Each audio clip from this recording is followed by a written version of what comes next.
Okay, so everyone's heard about the usual suspects, right? Protein powder, creatine, all that good stuff. But today, we're going to go a little deeper. Yeah, a little further down the rabbit hole. Exactly. We're diving into some more, I guess you could say, niche muscle-building substances you might have seen floating around online. You know, things like Enclomiphene, Right, Enclomiphene. Enhanced Top T, MK-677, and AC262. Yeah, those all definitely getting more and more attention. Definitely. So we're going to cut through all the noise. Yeah, cut through the hype, get to the facts. Exactly. Yeah. Give you the actual rundown of what these things are all about. Exactly. And we've gone through, a whole bunch of sources. We've got some pretty detailed analyses. We've got some FAQs, the kind of questions people are actually asking online.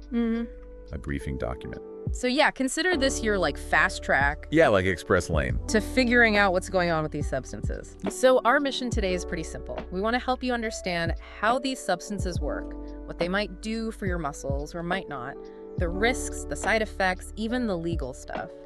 We want to make sure you're fully equipped to make informed decisions. Exactly. Knowledge is power. And, these things are complicated. There's a lot of jargon out there. We're going to make it clear and simple. Exactly. So let's just jump right in. First up, we've got Enclomiphene. Now, what exactly is this stuff? Okay, so Enclomiphene is a SARM. That's SERM. It stands for Selective Estrogen Receptor Modulator. Catchy. Yeah. Now it's basically, think of it as like the more active part of clomiphene citrate. Okay. Which you might have heard of. It's been used for female infertility treatment. Okay, so we've got a drug used for female fertility, and now we're talking about muscle building for men. How did we get here? So it all comes down to how Enclomiphene actually works in the body. Basically, it targets the hypothalamus in your brain and blocks estrogen receptors. And that's a key thing, right? It's blocking estrogen in the brain. And by doing that, it sort of tricks the body into restarting its own testosterone production. Rather than just giving you external testosterone, like with traditional TRT. Interesting. So the hypothalamus senses this drop in estrogen signaling. And it's like, wait a minute, we need to make more testosterone. So it releases this hormone called GnRH, gonadotropin-releasing hormone. GnRH, got it. Less estrogen, more GnRH. So then what happens? Right. So this GnRH travels to your pituitary gland, which is like your hormone factory. And it tells it to start pumping out two very important hormones. Luteinizing hormone, that's LH. And follicle stimulating hormone, FSH. FSH. So we got LH and FSH. How do those actually translate to bigger muscles for guys? Okay, so the key player here is LH. LH basically goes down to the testes, and it's like, hey guys, we need more testosterone. And FSH is important too. It helps with sperm production. Okay, got it. So the end result is you have more testosterone floating around. Exactly, more natural testosterone. And this can be really helpful for men with something called secondary hypogonadism. Okay. Which is basically when you have low testosterone because of a problem with the hypothalamus or pituitary gland. Okay, so that's the mechanism. But for the guy at home, the guy listening, what are the noticeable changes? If your testosterone goes up thanks to Enclomiphene, what's that actually going to feel like? Yeah, good question. So the most common things that guys report is an increase in libido, their sex drive. And they also have more energy. But the big thing we're interested in here, of course, is muscle growth. Right. And testosterone is crucial for that. Some research actually suggests that Enclomiphene can increase total testosterone levels in men with hypogonadism significantly, even to a similar level as using topical testosterone. Wow. That's pretty impressive. Yeah, it can be quite effective. But there's always a but, right? Right, there's always a catch. What about the side effects? The stuff that you don't want to deal with? Yeah, absolutely. Like any medication, Enclomiphene can cause side effects. Yeah. The most common ones, you might get some nausea, headaches, stomach pain, maybe some blurred vision, even hot flashes. It's not just for women, apparently. Yeah, no fun. Anything more serious than that? Yeah, so there are less common but potentially more serious side effects too. Some people experience mood changes, vomiting, weight gain, that's no good. rapid heartbeat, abdominal pain. And then there are even rarer ones like heavy bleeding, cloudy lenses in the eyes, skin rashes. It's a whole list. Wow, that's a lot to think about. Any other risks that people should be aware of? Yeah, definitely. We're talking about cardiovascular risks here, potential for blood clots, liver problems, fluid retention. And as I mentioned, those mood changes, gastrointestinal issues beyond just nausea. So yeah, definitely things to be aware of. Okay, so a lot of stuff to consider. But I do have to ask, before we move on, for the guys just interested in getting bigger muscles, is enclomiphene worth the risk? Well, here's the thing. Enclomiphene does increase testosterone, which we know is important for muscle growth, but its main use, its approved use, is for treating hypogonadism. Right. So if your testosterone levels are already normal, taking it just to get bigger muscles is probably not a great idea. The risks outweigh the potential benefits in that case. So who might it be suitable for in a muscle building context then? It might be an option for guys who have low T and are looking for alternatives to traditional TRT. Okay. They want to boost their natural production.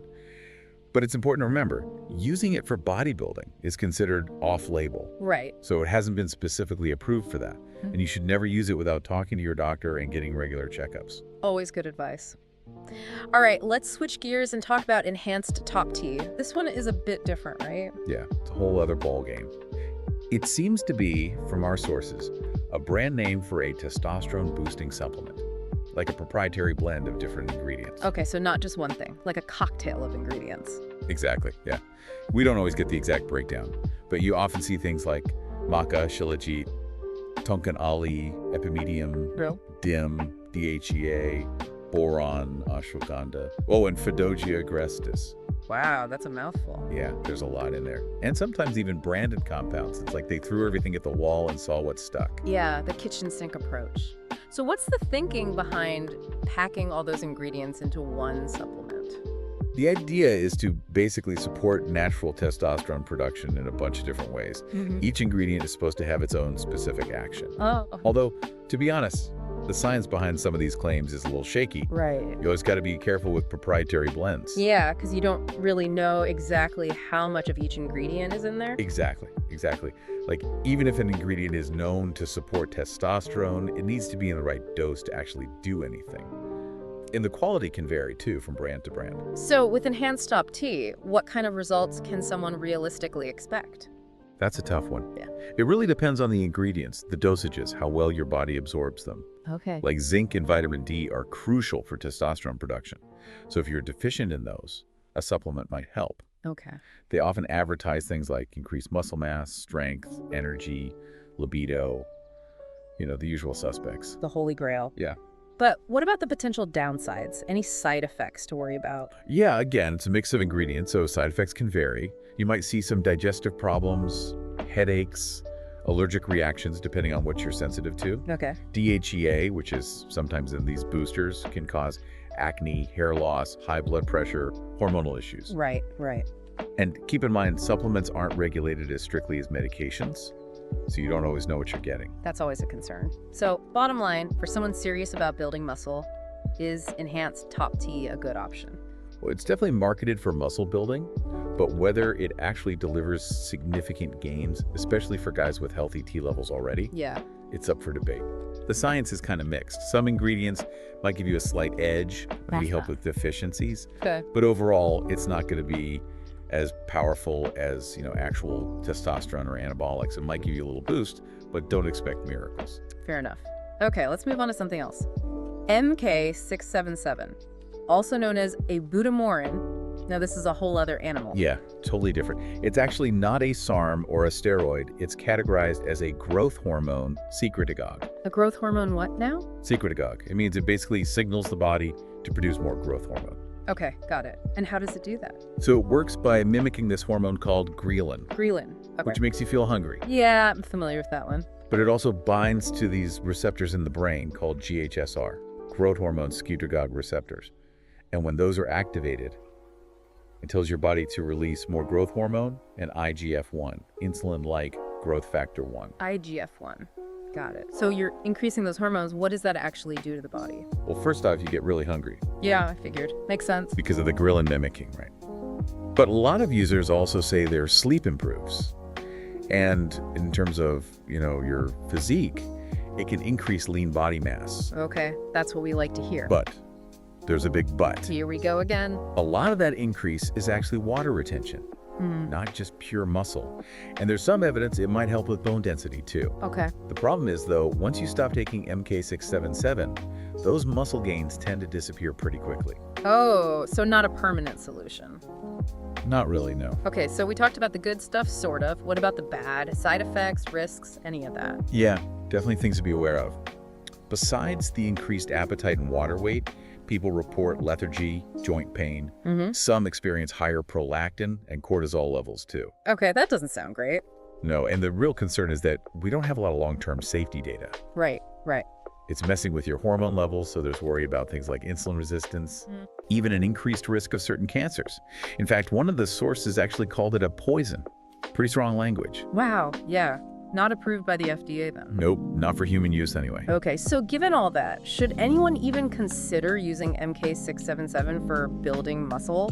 Honestly, I wouldn't recommend it. I mean, yeah, you might see a bump in lean body mass, but a lot of that is water. Right. The gains aren't really lasting. And with the potential side effects, the lack of long-term safety data, the fact that it's banned in most sports, it's just not worth it, in my opinion. Okay, good to know. All right, let's wrap things up with our last compound. AC262 also goes by AC 262,536. What's the deal with this one? Okay, so AC262 is a SARM, selective androgen receptor modulator. Remember how we talked about those earlier? Yeah, designed to be like steroids, but more selective. Exactly. The goal is to get the muscle-building effects of steroids without all the nasty side effects on other parts of your body. Okay, so less collateral damage. How does it work exactly? How does it target muscle growth? AC262 is designed to bind primarily to the androgen receptors in your muscles and bones. Okay. By activating those receptors, it triggers muscle protein synthesis, leading to muscle growth. It can also help with bone density.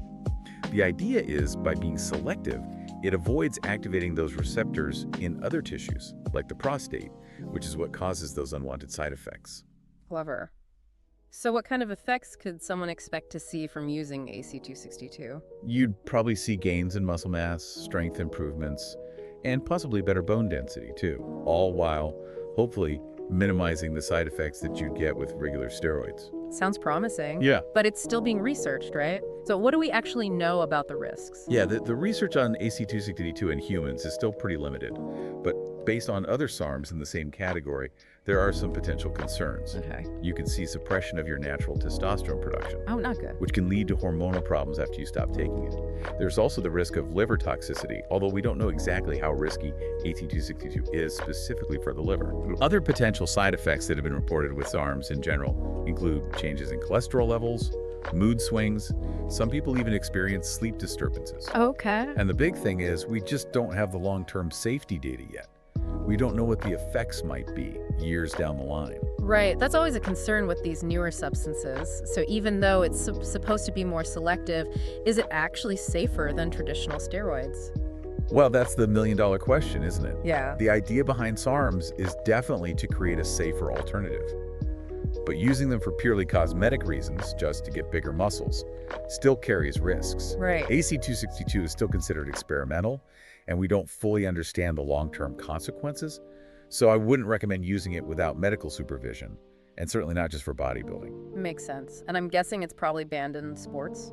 Yeah, most likely. Yeah. It's often sold as a research chemical, and anti-doping agencies usually catch those pretty quickly. Okay, so we've covered a lot of ground here. We've talked about Enclomiphene, Enhanced Top T, MK-677, AC262. What's the big takeaway for our listeners? The main thing to remember is that all these substances can influence muscle growth in different ways. Yeah. But they all come with potential side effects. Some serious, some not so much. We don't always have the full picture on long-term safety, and there are legal and regulatory issues to consider too. So you're saying for the average person who just wants to gain some muscle, these probably aren't worth the risk. Exactly. Unless you have a specific medical condition and you're working with a doctor, it's probably best to stick to the tried and true methods. Yeah. Consistent training, good diet, enough rest. Yeah, the basics. The basics work. Absolutely. And what about for the guys out there who are concerned about low testosterone? They feel like it's holding them back from making gains. Yeah, so if you're really worried about your testosterone levels, go see a doctor. Good advice. Get tested. There are effective treatments out there. Sometimes even enclomiphene can be used under the right circumstances. But it's not something to mess around with on your own. Right. Always consult a professional. Yeah. And before we go, I think it's important to mention the legal side of things. Where do these substances stand legally? Yeah, good point.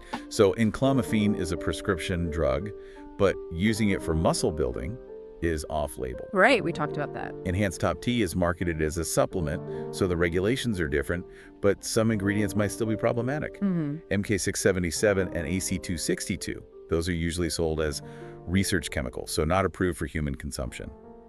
And MK-677 is definitely banned in sports. Most likely AC262 is too.